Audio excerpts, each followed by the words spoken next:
В видеото ще ви покажа 5M FPS Boost Pack, с който намалим вашите крашове и да увеличим вашият FPS, за да играете приятно. Пожелаваме приятно гледане на клипа и да ви е харесал.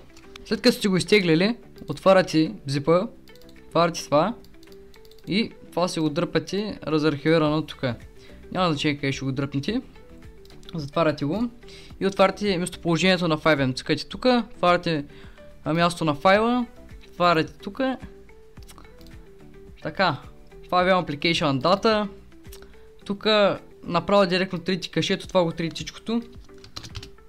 Ако имате мод, трите там. Лог също ги трите. Сега ще ви обясна, трите си дата, това са ви сървърите, които са качвали, пак ще влеете, пак ще ви заредат. Защото гледайте колко гигабайта са. Така, краша са, ако имате, трите ги. Citizen, това го трите. След като сте го изтрили, слагайте то, дето е за 5M Boost. След като сте го сложили, проверяте ли сложи всичко, да, сложил се. От тук се отваряте вече 5M. Ще чакате да ви лодват нещата. Ще може да си ги затваряте вече.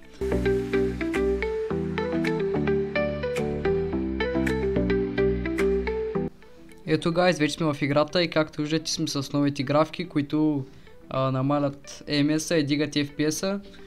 Вече трябва всичко да ви е окей, да не ви лага играта, да си играете спокойно. Ето виждате, няма лагове, няма накъсвания. Така че ви пожелавам приятна игра, ако ви е харесал клипа му и да лайкнете и да се абонирате.